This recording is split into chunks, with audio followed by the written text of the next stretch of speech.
Hello बच्चों, how are you all? I hope each one of you is absolutely good.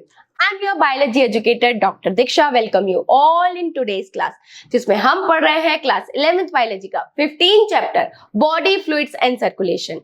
Part 1 हम complete कर चुके हैं, जिसमें हमने ब्लड एंड ब्लड कंपोनेंट्स के बारे में पढ़ा।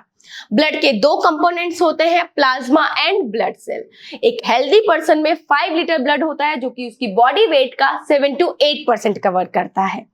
ये हम देख चुके हैं। अब हम क्या देख रहे हैं, पार्ट 2, जिसमें हम पढ़ेंगे ब्लड ग्रुप्स के बारे में। इस चैप्टर की बात करें बच्चों, तो इस चैप्टर में मेजर 7 टॉपिक्स हैं। पहला टॉपिक क्या है, ब्लड एंड ब्लड कंपोनेंट्स के बारे में हम देख चुके हैं, साथ ही साथ ब्लड के फंक्शंस भी देख चुके हैं। अब हम क्या देख रहे हैं, ब्लड ग्रुप के बारे में। Next topic is lymph. उसके बाद हम देखेंगे circulatory pathways, then human circulatory system, then double circulation, then regulation of cardiac activity. End में हमारा टॉपिक रहेगा डिसऑर्डर ऑफ सर्कुलेटरी सिस्टम।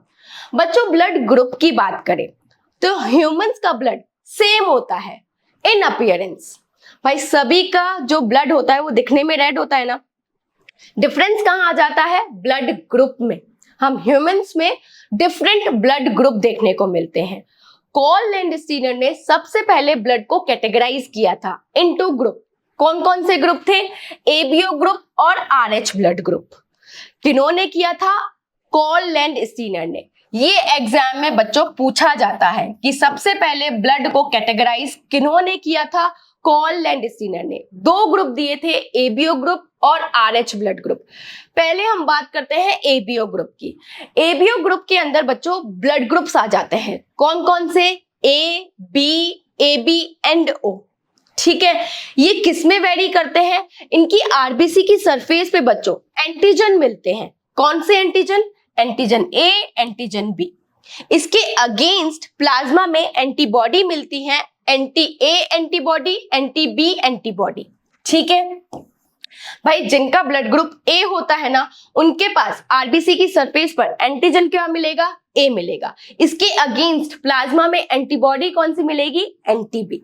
ठीक है, समझ में आ गया। बी ब्लड ग्रुप जिनका होगा, उनकी आरबीसी की सरफेस पर एंटीजन कौन सा मिलेगा, एंटीजन बी। और एंटीबॉडी कौन सी मिलेगी, एंटी ए एंटीबॉडी। ठीक है, इसी तरीके से ए बी ब्लड ग्रुप जिनका होगा, उनकी आरबीसी की सरफेस पर एंटीजन कौन सा मिलेगा, एंटीजन ए एंटीजन बी। उनकी बॉडी में एंटीबॉडी नहीं मिलती। ओ ब्लड ग्रुप वाले इंडिविजुअल के पास एंटीजन नहीं होता, एंटीबॉडीज मिलती हैं। एंटीबॉडी ए एंटीबॉडी बी, यानी एंटी ए एंटी बी। ठीक है, अच्छा ये एंटीजन क्या होते हैं बच्चों, एंटीजन ऐसे सब्सटेंस हैं जो इम्यून सिस्टम को एक्टिवेट कर देते हैं। ठीक है, इसके अगेंस्ट बॉडी में क्या बनती है, एंटीबॉडीज मिलती हैं। ये स्ट्रक्चरली कैसे होते हैं, प्रोटीन्स ही होते हैं। क्या क्या हो सकते हैं, कभी ये बैक्टीरिया भी हो सकते हैं, वायरस भी हो सकते हैं, टॉक्सिन भी हो सकते हैं। क्या करते हैं, ये इम्यून सिस्टम को एक्टिवेट कर देते हैं। इसके अगेंस्ट बॉडी में क्या बनती है, एंटीबॉडीज बनती हैं। ये स्ट्रक्चरली प्रोटीन ही है। फाइटिंग एजेंट बोला जाता है बच्चों, किसके अगेंस्ट बनती है, एंटीजन के अगेंस्ट बनती है। ठीक है, तो कौन कौन से ब्लड ग्रुप है, ए बी एंड ओ। ठीक है, ए ब्लड ग्रुप में आरबीसी की सरफेस पर एंटीजन क्या मिलेगा, एंटीजन ए। इसके अगेंस्ट प्लाज्मा में एंटीबॉडी कौन सी मिलेगी, एंटी बी मिलेगी। ठीक है, बी ब्लड ग्रुप में आरबीसी की सरफेस पर एंटीजन क्या मिलेगा, बी। प्लाज्मा में कौन सी एंटीबॉडी मिलेगी, एंटी ए एंटीबॉडी मिलेगी। ओ की बात करें तो ओ के पास एंटीजन नहीं होते, यानी आरबीसी की सरफेस पर एंटीजन नहीं मिलते। हाँ, प्लाज्मा में एंटीबॉडीज मिलेंगी, एंटी ए और एंटी बी एंटीबॉडीज देखने को मिलती हैं। ए बी ब्लड ग्रुप की बात करें तो आरबीसी की सरफेस पर एंटीजन ए एंड बी देखने को मिलता है, एंटीबॉडीज नहीं होती। क्लियर, प्लाज्मा में एंटीबॉडीज नहीं होती। क्लियर। अच्छा, जब ब्लड ट्रांसफ्यूजन होता है तो ब्लड ग्रुप की मैचिंग होना बहुत जरूरी है।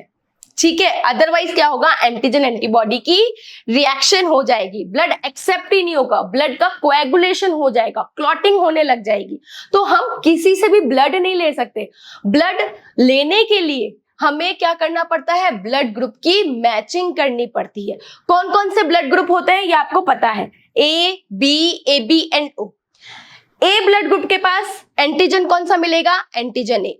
बी ब्लड ग्रुप के पास आरबीसी की सरफेस पर एंटीजन क्या मिलेगा? Antigen B. ए बी की बात करें तो ए बी के पास कौन से एंटीजन रहेंगे? A and B.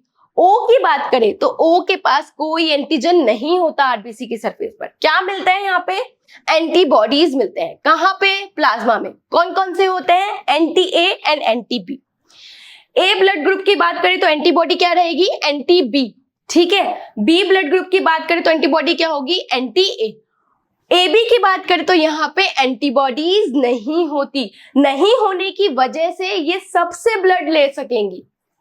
भाई मान लो इसके सरफेस पर एंटीजन तो है ना? एंटीजन तो है, ए भी है बी भी है, पर अंदर एंटीबॉडीज ही नहीं बन रही, तो फाइटिंग कैसे होगी? फाइट किससे करेगी? तो ये सबसे ब्लड ले सकता है। ए बी से भी ले सकेगा, ए से भी ले सकेगा, बी से भी ले सकेगा, ओ से ले सकेगा। बात करें ओ की सरफेस पर कोई एंटीजन नहीं है। एंटीजन नहीं है भाई, पर बॉडी में एंटीबॉडीज तो बन रही हैं। एंटीबॉडीज तो बन रही हैं। ये एंटीबॉडीज कौन कौन सी है? Anti A antibody, anti B antibody. तो ये सिर्फ ओ से ही ले पाएगा। मान लिया ओ ब्लड ग्रुप वाले इंडिविजुअल को मैंने ए ब्लड ग्रुप वाले इंडिविजुअल का ब्लड दे दिया, तो यहां पे क्या होगा? एंटी क्या बन जाएगी? एंटी ए बन जाएगा, यानी एंटीजन ए के अगेंस्ट लड़ेगा। ये समझ में आया? तो यहाँ पे सिर्फ ओ इंडिविजुअल ओ से ही ले पाएगा, क्योंकि इसकी बॉडी में प्लाज्मा में क्या मिल रहा है? एंटीबॉडीज मिल रहे हैं। ए बी की बात करें तो यहाँ पे एंटीबॉडीज नहीं है, तो ये किसी भी एंटीजन कैरिंग ब्लड ग्रुप को ले पाएगी। ए से भी ले पाएगा, बी से भी ले पाएगा।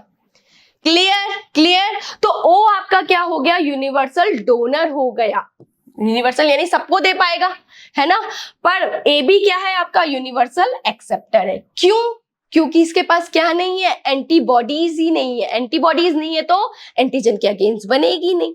यहाँ पे एंटीजन नहीं है। क्लियर? ओ आपका कैसा है? यूनिवर्सल डोनर है, सबको दे पाएगा।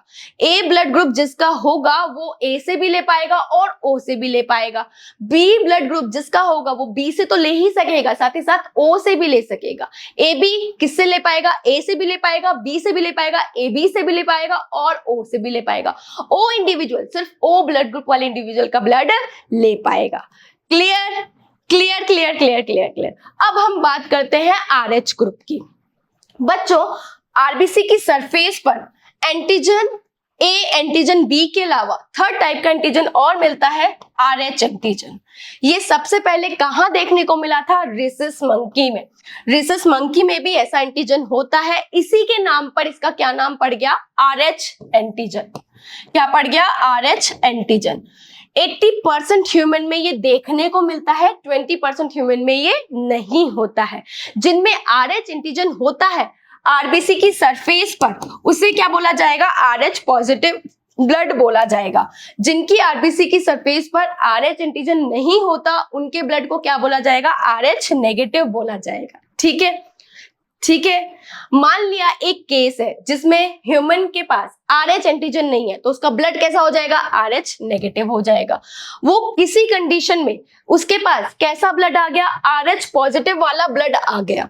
तो आरएच नेगेटिव में क्या बनेगी? एंटीबॉडीज बनेंगी, जो कि आरएच एंटीजन को किल करना स्टार्ट कर देंगी। तो ट्रांसफ्यूजन के वक्त, ब्लड ट्रांसफ्यूजन के वक्त ए बी ग्रुप और आरएच ग्रुप दोनों की मैचिंग जरूरी है, वरना क्या हो जाएगा? ब्लड का कोएगुलेशन हो जाएगा। समझ में आया? मान लो एक पर्सन है जिसके पास क्या है? आरएच एंटीजन नहीं है, तो उसका ब्लड कैसा हो जाएगा? आरएच नेगेटिव हो जाएगा। किसी केस में क्या हुआ? उसके पास ब्लड आ गया, किसका? आरएच पॉजिटिव का, जिसमें आरएच एंटीजन है। तो आरएच नेगेटिव वाले पर्सन में क्या बनने लग जाती है? एंटीबॉडीज बनने लग जाती है, जो कि फाइट करने लग जाती है आरएच एंटीजन से। तो ब्लड एक्सेप्ट ही नहीं होगा, ब्लड का कोएगुलेशन स्टार्ट हो जाएगा। तो ब्लड ट्रांसफ्यूजन के वक्त आरएच ग्रुप की मैचिंग नेसेसरी है। क्लियर? अब हम बात करते हैं आरएच इनकम्पेटिबिलिटी की। आरएच इनकम्पेटिबिलिटी क्या है बच्चों? एक स्पेशल केस है जिसमें जो मदर होती है ना, वो आरएच नेगेटिव रहती है, यानी उसकी आरबीसी पर आरएच एंटीजन नहीं है, और केस हो गया कि जो फीटस है जो डेवलप हो रहा है वो RH पॉजिटिव है, यानी उसकी आरबीसी की सरफेस पर RH एंटीजन है। ड्यूरिंग फर्स्ट प्रेगनेंसी मदर का ब्लड फीटस के ब्लड से एक्सपोज नहीं होता। क्यों? क्योंकि वो प्लेसेंटा से सेपरेट है। डिलीवरी के वक्त चांसेस रहते हैं कि मदर का ब्लड फीटस के ब्लड से, बेबी के ब्लड से एक्सपोज हो जाए डिलीवरी के वक्त। तो उस केस में क्या होता है, मदर का ब्लड क्या बनाने लग जाता है, RH एंटीबॉडीज बनाने लग जाता है। किसके अगेंस्ट? RH एंटीजन के अगेंस्ट। यहां तक तो सही है, पर जब नेक्स्ट टाइम वो प्रेग्नेंट होगी तो उस केस में क्या रहता है कि जो मदर की बॉडी में RH एंटीबॉडी बने थे वो क्रॉस करने लग जाते हैं और फीटस के ब्लड में RH एंटीजन के अगेंस्ट फाइट करने लग जाते हैं। उस कंडीशन में बच्चों सीवियर कंडीशन, सीवियर डिजीज हो सकती है, जैसे एनीमिया हो सकता है और जॉन्डिस हो सकता है। इसको क्या बोलते हैं बच्चों? इरिथ्रोब्लास्टोसिस फिटेलिस बोलते हैं।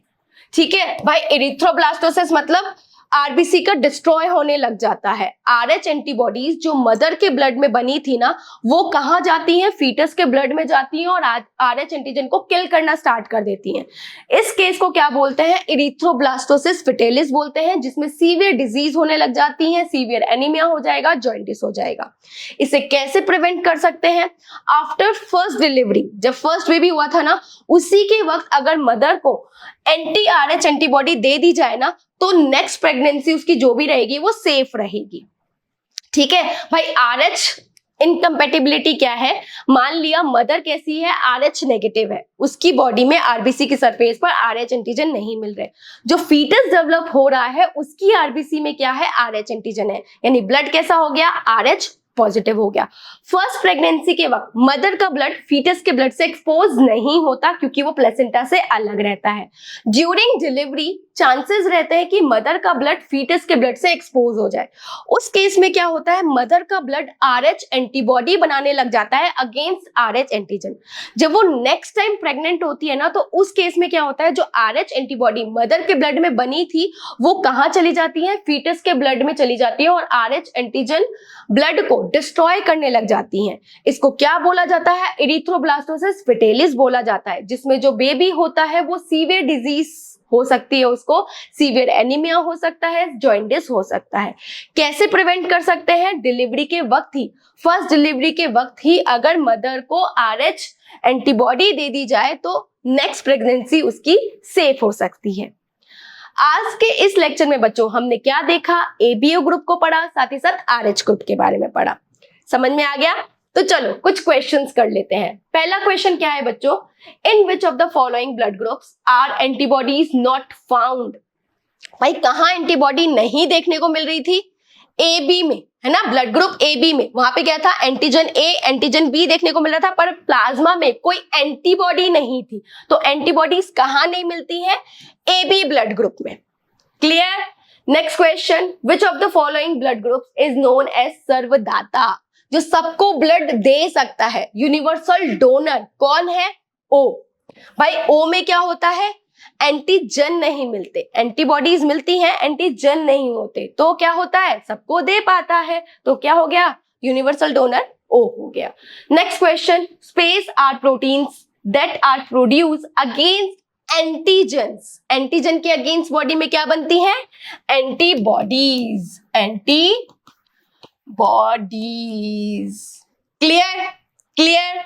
Next question, matching the RH group is essential before a blood transfusion. Blood transfusion के वक्त AB ग्रुप, ABO ग्रुप और आपका RH ग्रुप दोनों मैच करना नेसेसरी है। तो स्टेटमेंट इज ट्रू।